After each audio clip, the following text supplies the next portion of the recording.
Hello, beautiful souls. Welcome back to the Angels and Awakening podcast. I'm your host and author, Julie Jancis. And friends, today I want to start off with a little angel message before we hop into the interview of the day, which really touched my heart with Mitch Albom. And it doesn't coincide with it, but it's definitely a message that's been coming through from the angels this week. So in the angel membership, we're just talking this morning about how it feels to some people in life right now that Spirit has kind of taken this sludge and handed it to you, and they're asking you to sift through it. Remember, learning about people who went out to San Francisco to mine for gold, right? And they take all of this just gunk, put it on this sifter, sift through it until you find those couple of gold nuggets, right? And a lot of people are feeling this energy right now. Like Spirit has just dumped a whole load of energy onto them, and they're sifting through to find those golden nuggets within their lives. Well, take this, hold it off to the side for a second because, and I should say that I'm recording this on my phone in a closet because I have to go somewhere, but the podcast is always recorded professionally. I'm going to do some of these intros when Spirit's got messages just on my phone, but the recording always sounds so much better. So be sure to listen to the interview. Okay, so take the sludge piece, hold it off to the side. I tend to always go back, and when I have a moment where I'm like, I just need to hear something in the background, I turn on this TV show on Max, which is called 100-Foot Wave. And even though it's about surfers, it is the most spiritual show in so many different ways. And every single time I turn it on, I get something new. And I heard this surfer today say on there that this humongous wave in Nazaré was just so big, he didn't want to surf it for the longest time. And over the years, as the years went by, he really changed his mentality to be that of, no, this big, huge wave is a challenge. And I really am looking for that challenge within my life. So he said he really started to switch the voice within his head to say, I accept this challenge. I embrace this challenge. And I feel like that's what Spirit is calling you to right now, as they're asking you to sift through a lot of this energies and things within your life to see the golden nuggets. Why? Because this is the year of abundance. And for you to step into that abundance, and that does not mean financial, folks. Let's reframe that. It does not mean financial. It's abundance in health. It's abundance in relationships. It's abundance in love energy. It's abundance in balance and harmony and flow and just this beautiful divine rhythm within your life. And it can also be an abundance of wealth. Everything that Spirit wants to bring through to you cannot come when you're focused on everything. And it cannot come when you're looking at the huge waves within your life saying, I don't want to ride that big wave. It's too big. So Spirit needs you to reframe. And I want you to do that today. Reframe to this. I accept the challenge. I embrace the challenge. I want to ride the big wave of that challenge because I know where it's taking me. I know the abundance that's coming in because my angels are taking me to this next level. They're having me sift out all the stuff that doesn't apply to me, all the stuff that isn't for me in my life, so that I'm really narrowing it down to the golden nuggets that's underneath it all. Friends, this is your message from the angels. They love you so incredibly much. Now, here is a completely different topic of the day. I guess it ties in a little bit. You'll see that by the end. How we lie to ourselves all the time. Here is my interview with Mitch Albom. And don't forget, the Angel membership is only open until February 1st. We're shutting it down February 1st. So if you want to get into the Angel membership, you want to have this be the year that you transform your life, and you want me as your weekly spiritual coach, I've got everything lined out for you to help create this transformation. Join us over at theangelmedium.com. Look for the Angel Membership tab. Here, friends, is the interview.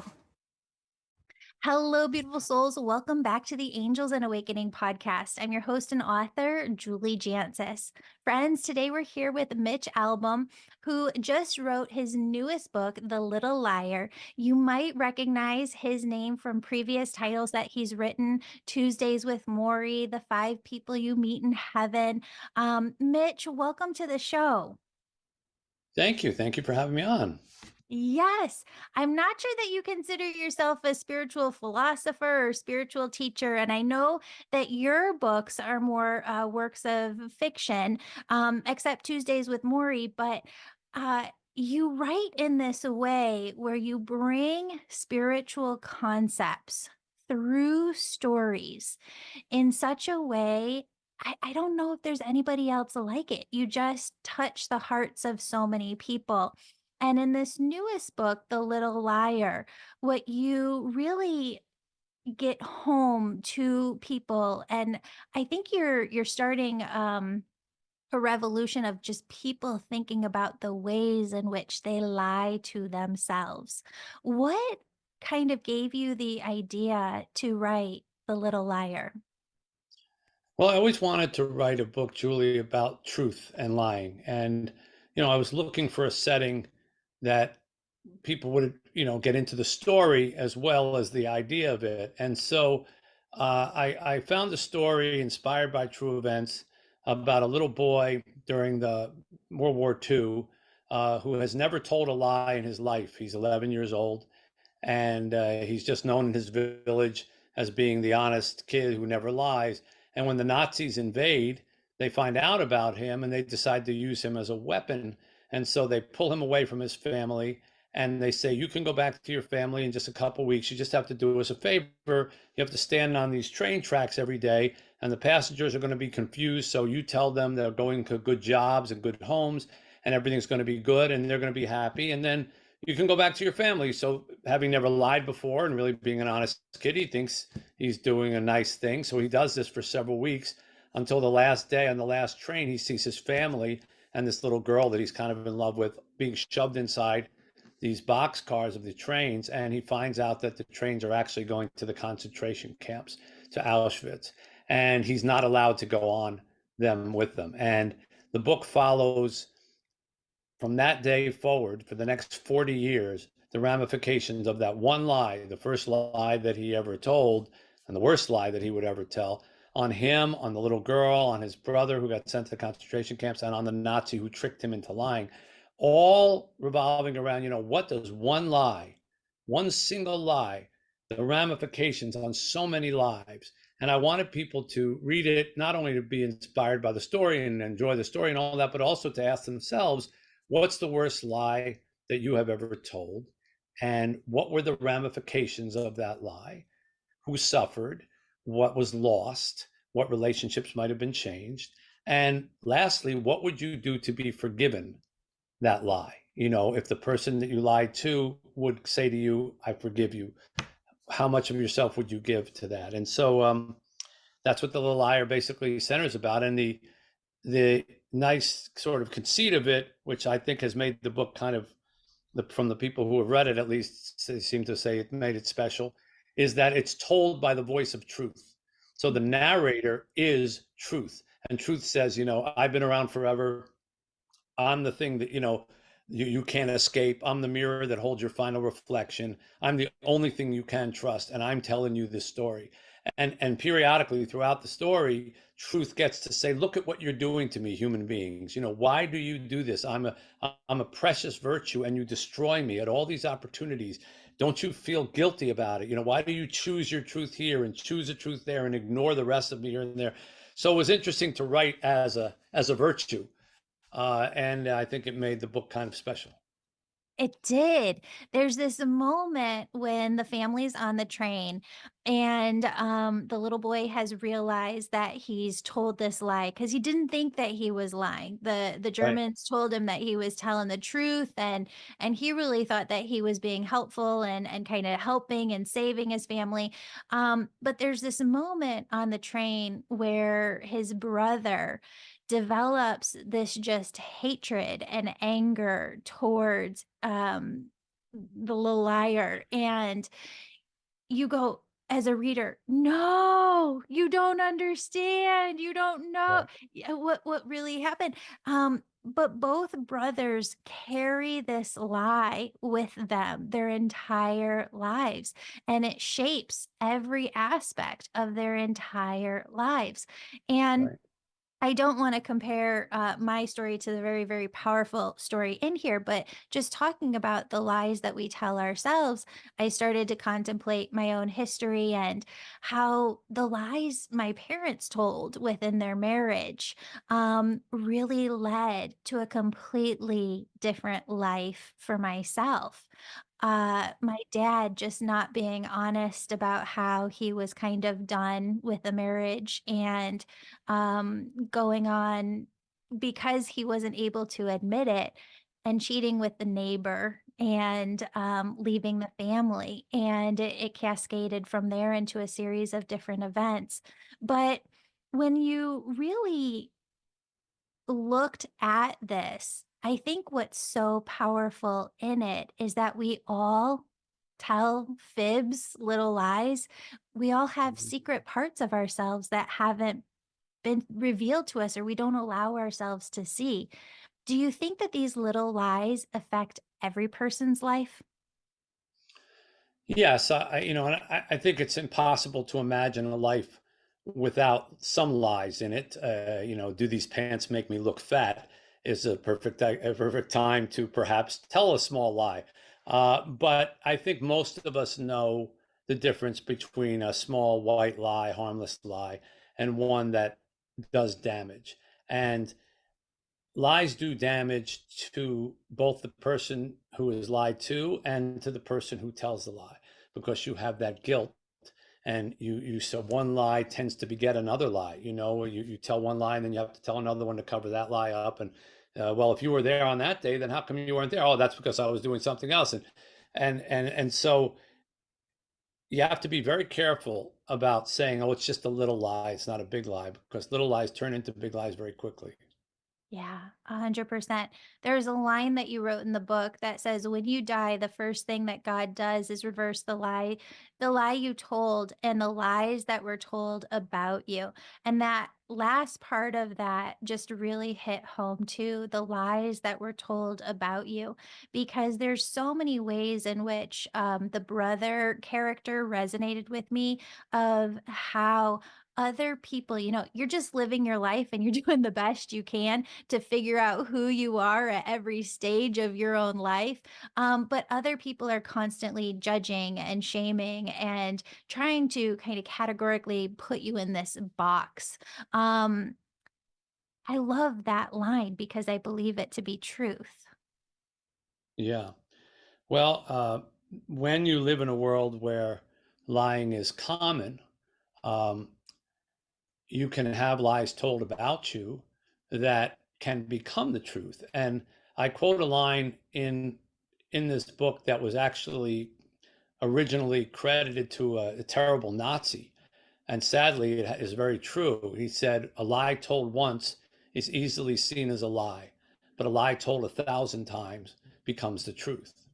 And when you think about that in today's world with social media and with the ability to put out something that's false and have what's the old expression? A lie travels around the world before the truth gets to put its pants on in the morning.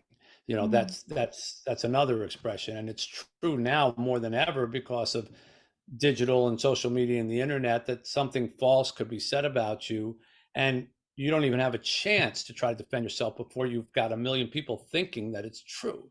So we now is a time to be more careful than ever before about the lies we tell about other people, or even the exaggerations that we tell. And yet instead we've become less careful. We've become more flippant with the truth, and everybody sort of invents their own truth. We even people have that expression now, which I hear all the time. Well, I'm speaking my truth. Well, okay, what you're really saying is I'm speaking my story, because there isn't you don't get a truth and I get a truth and somebody else gets a truth. There's one truth, and the narrator of the book would take quite offense if being the real truth, if everybody got to have their own truth, and it didn't have to intersect with anybody else's. So we need to be very careful about inventing truths and about lying about other people. Mhm. Well, and, you don't know this about me, but I, have a subtle journalistic background, but it was my upbringing, and, when you go through journalistic training, you're taught how to incorporate multiple angles and really get multiple sources, into the information. Where do you see how can people find that truth when it isn't, I don't want to say readily available, but for the last 20 years, the news industry has been blurring lines with the entertainment industry? Yeah, yeah. Well, it's a really good question. And I think the only real way to do it is to consider multiple sources. Unfortunately, you can't just say, I'm only going to watch one cable news outlet and that's going to be my world view, because you have to understand that the way the world is now, at least in America, each of those outlets kind of has a take on the world, and they sort of service their news accordingly. And, having worked many years before writing all these books in the newspaper business, I always watched how, like, what got put on the front page Mhm. was treated differently than what got put on page 17.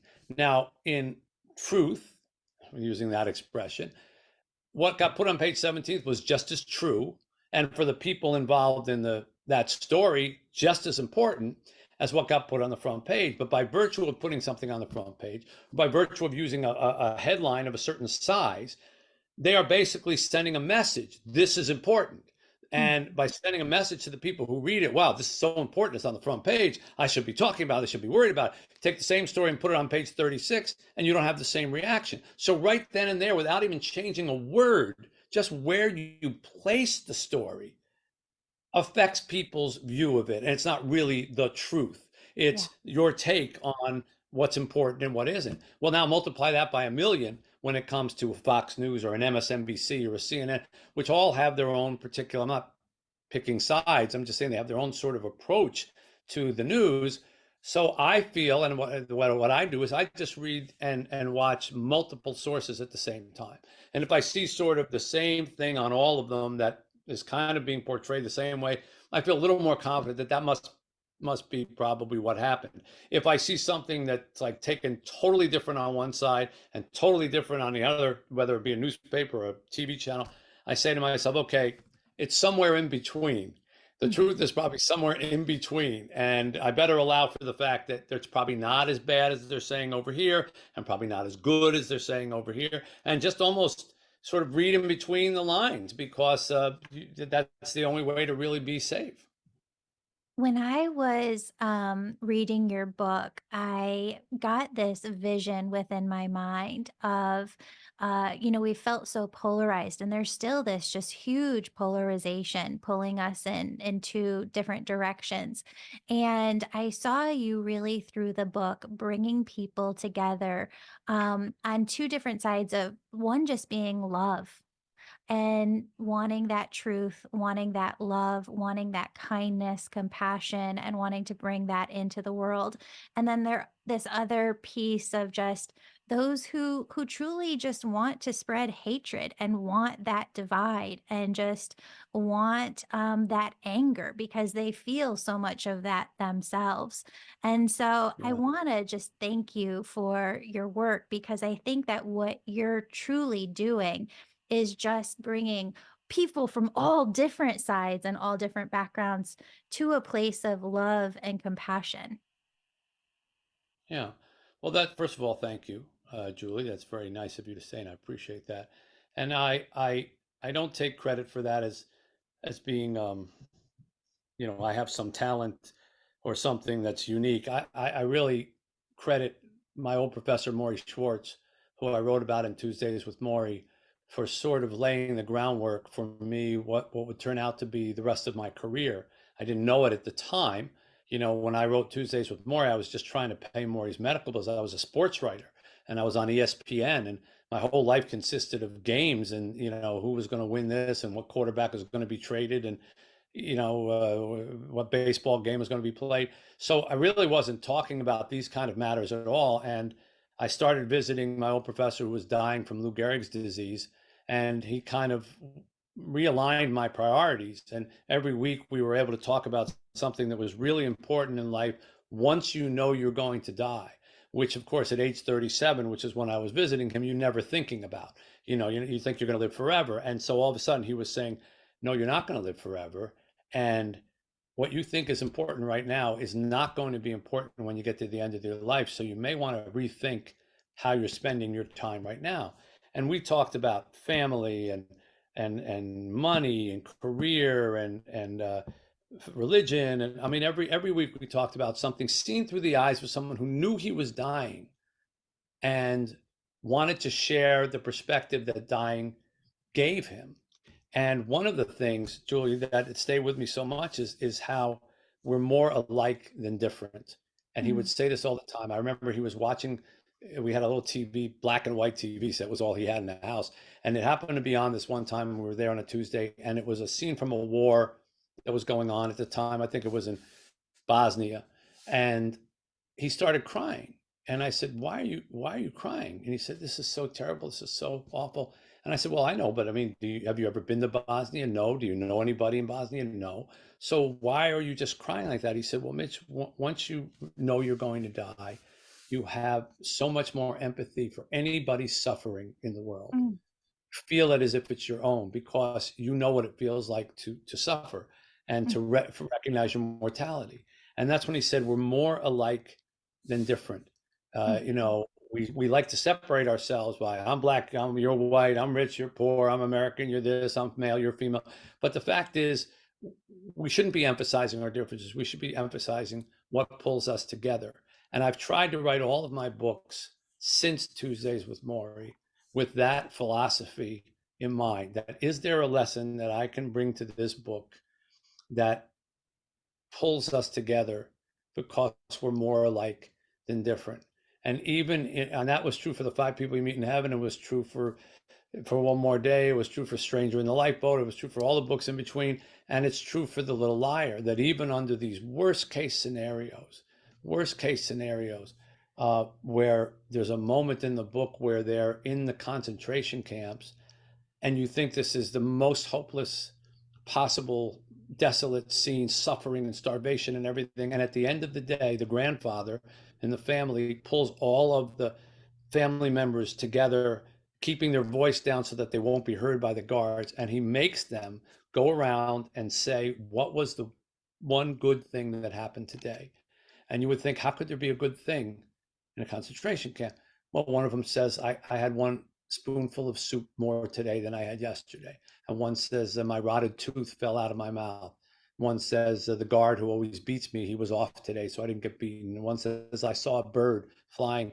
And that thing inside every human being to search for something hopeful, something good, is universal. So you don't have to have been in a concentration camp, and you don't have to have been in those kind of things to understand that need to find something positive that keeps you going for the next day. And that's what I mean by, I try to write with everybody in mind, and something, that like Morrie said, that it just proves that we're more alike than different.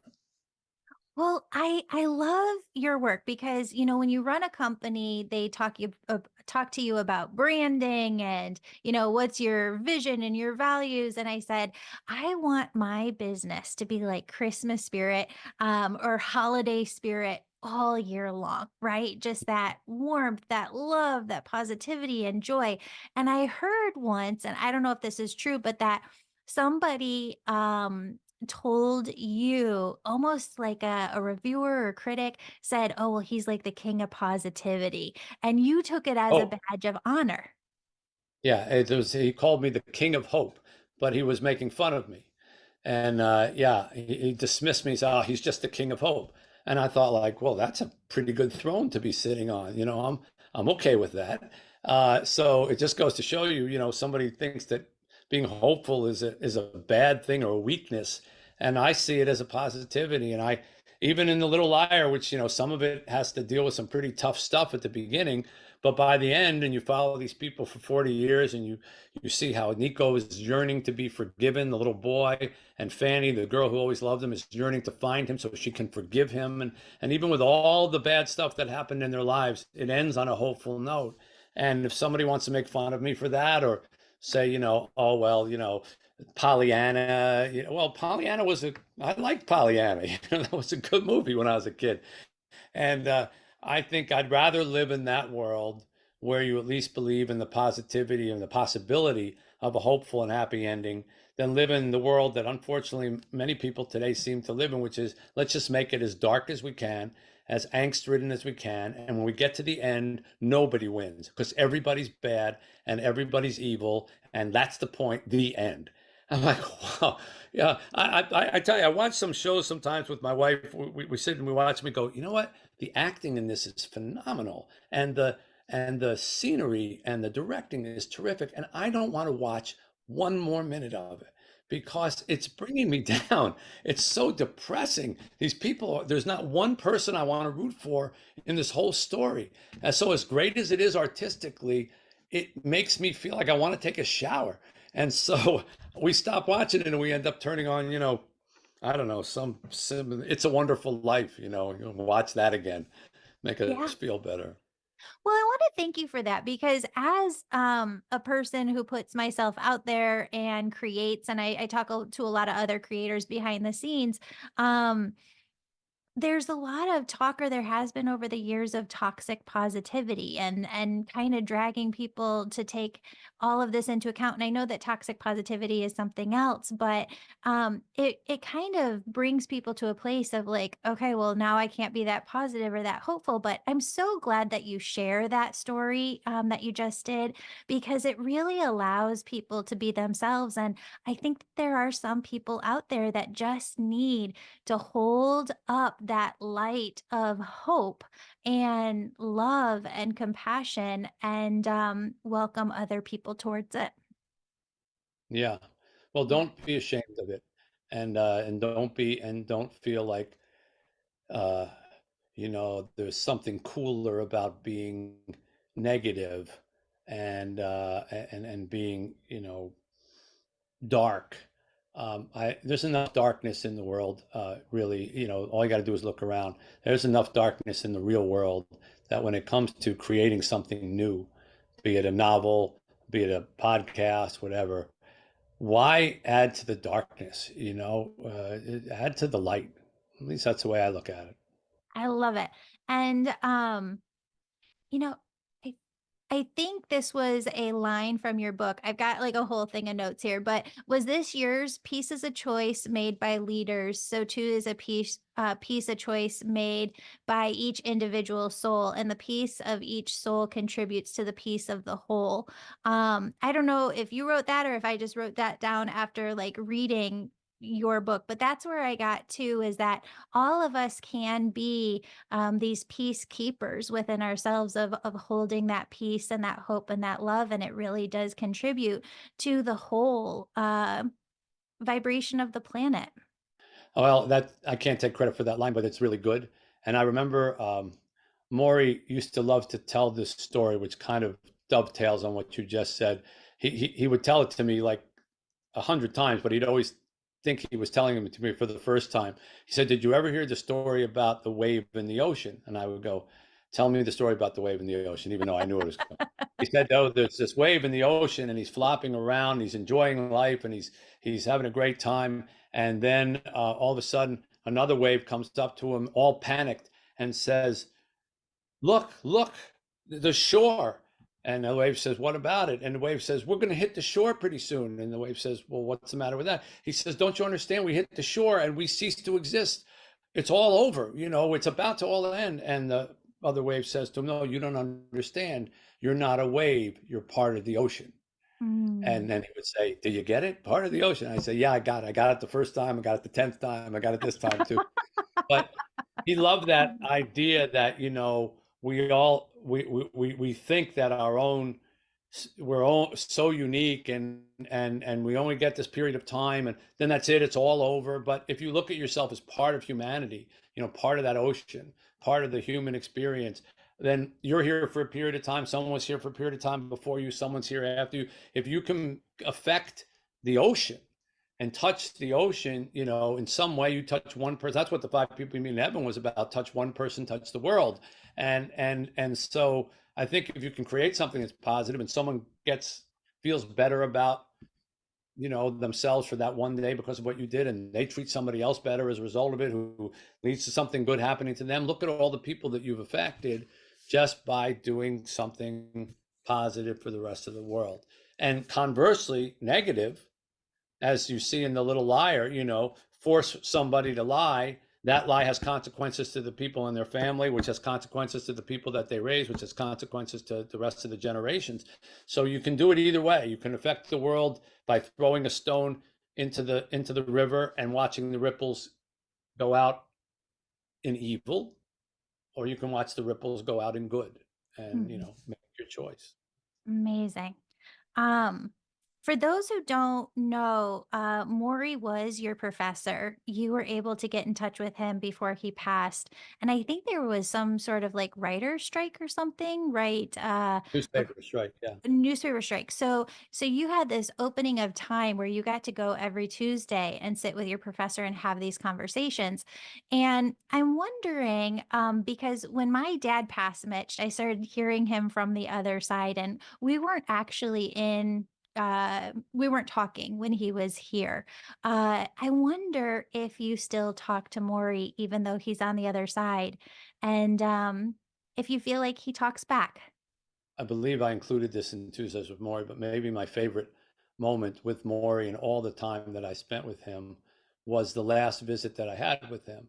And he wanted me to hold his hand, and he said, "I want to ask you a favor." Of course, his voice was very scratchy at this point; he could barely talk and could barely had any strength in his fingers. I was holding his hand, and he said, "I want you to come visit me at my grave." And I said, "All right." I was going to do that anyhow. And he said, "Well, not the way other people do it. I don't want you to come, get out of the car, leave the car engine running, and put some flowers down and get back in the car and drive away.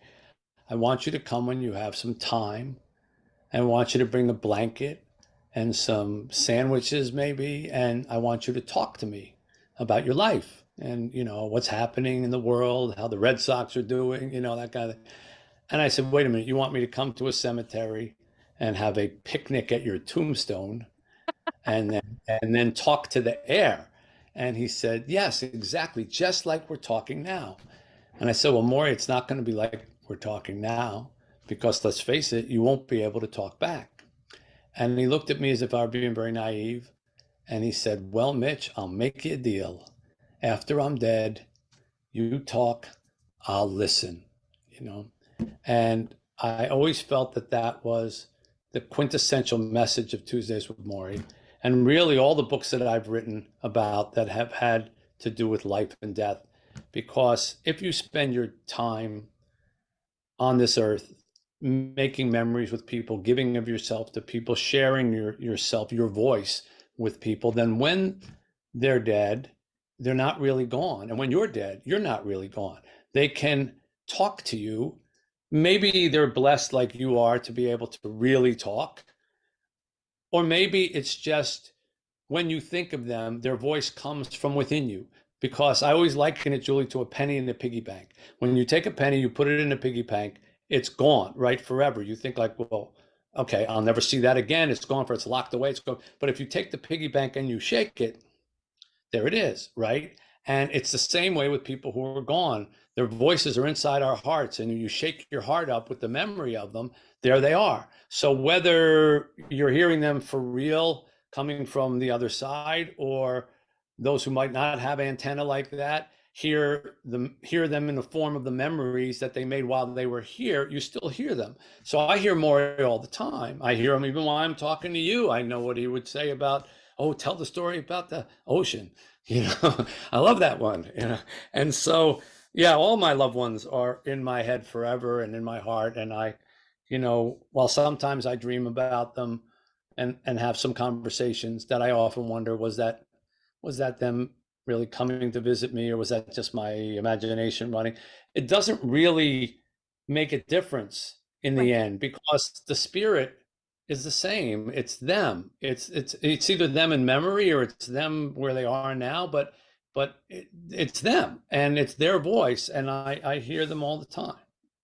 And that's my message in starting this podcast is I think it's so much more easy for us to hear from our loved ones on the other side than we ever realize. And I loved how you described it, especially with the piggy bank, because that's exactly it. You get that memory and then that rush of them and everything that they would say, they really are saying from the other side comes rushing back. So beautiful. Mm, mm. Yeah. When it comes to the book, in addition to looking at the lies that we tell ourselves and tell others, there's really this huge element of forgiveness. And I don't think that we often take time to really consider how much we need to forgive ourselves. But as you look at Nico, as you look at Fanny, as you look at the brother, um, really, Fanny excluded, the brothers didn't forgive themselves. They didn't forgive each other or one to Nico. Yeah.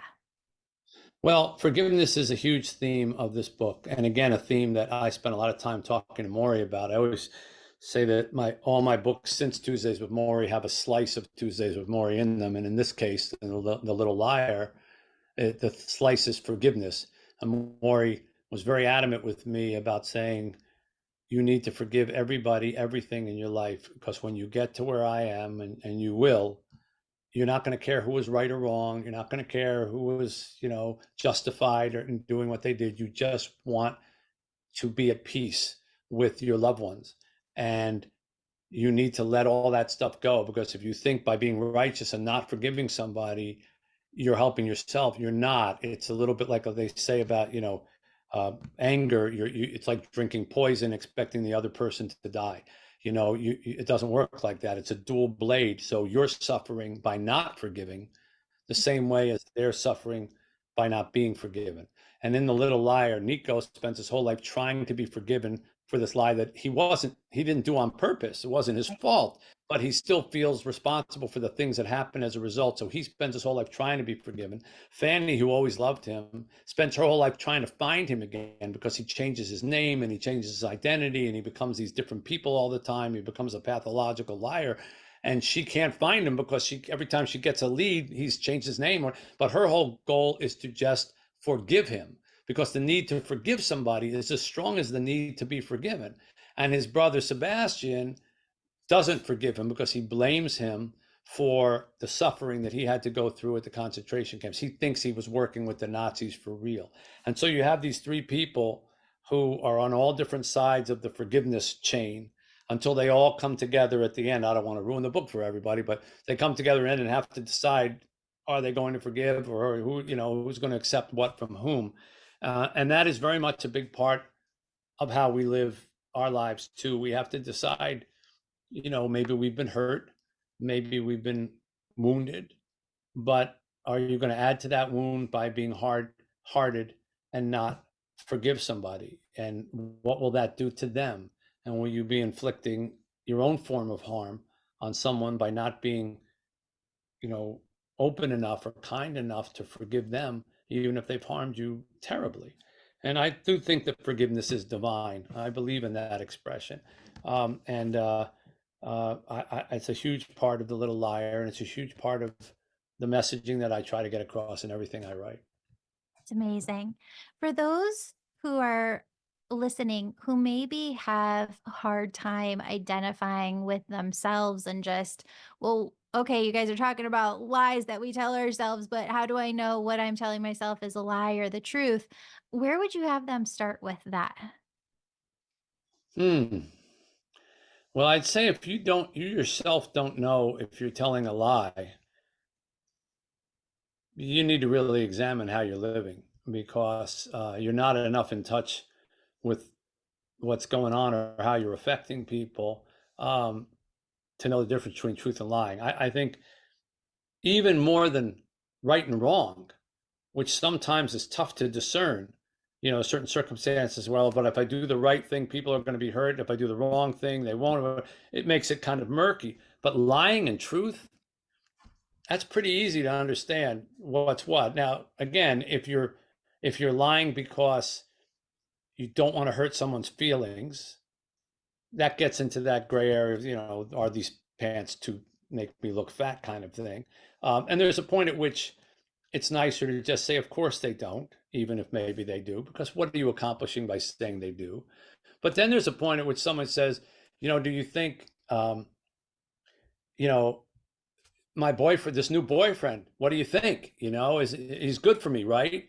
And you don't want to hurt someone's feelings, and yet you can see this person's not good for the person and they're going to harm them or treat them badly. Then that may be a time where you got to step up and say, this is not going to be fun, but you need to hear this.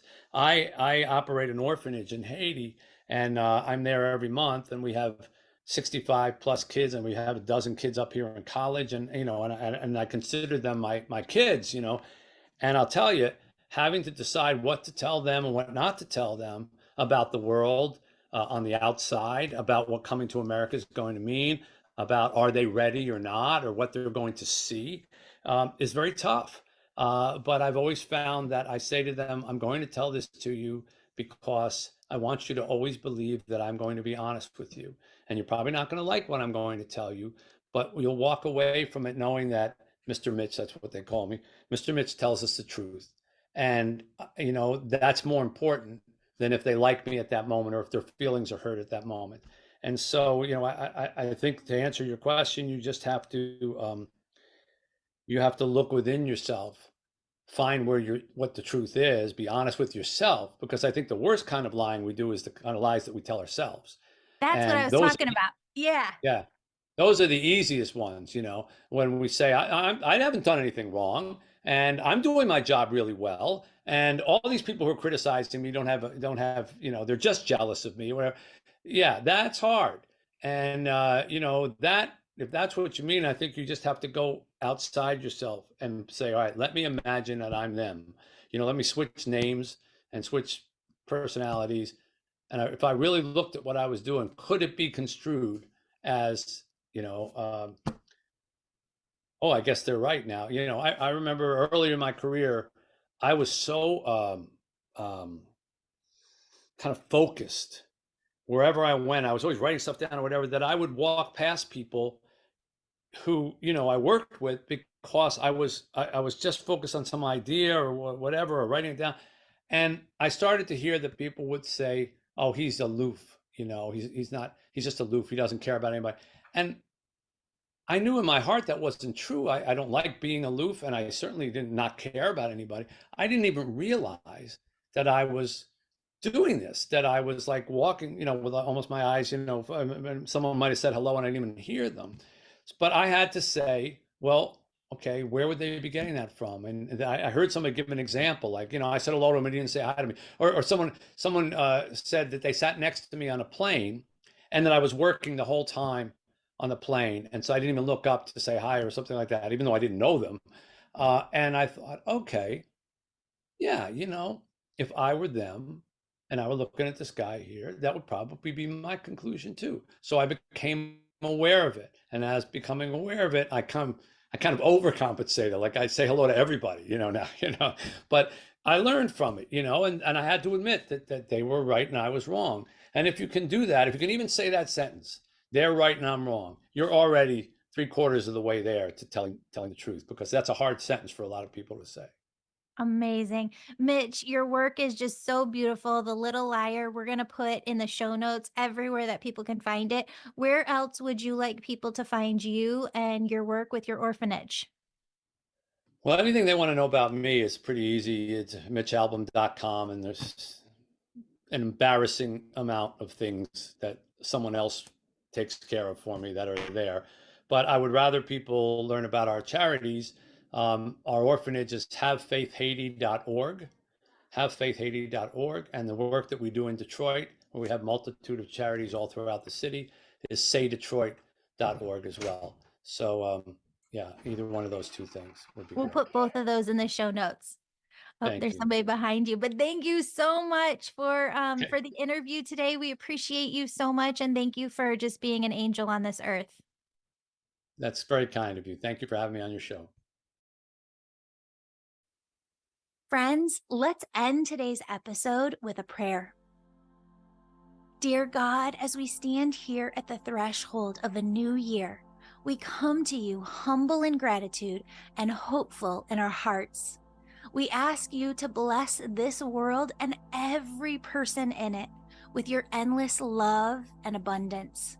We call upon your angels to extend their wings over every soul. May they touch every life, bringing healing where there is pain, strength where there is weakness, and infinite abundance in every area of every life.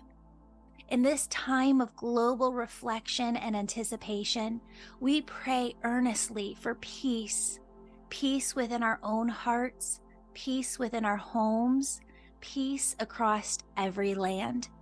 Let hope rise and let love prevail, binding us in our shared humanity and interconnectedness. We ask for special care and protection for the children of our world. May they grow in a nurturing environment, shielded from harm and surrounded by care.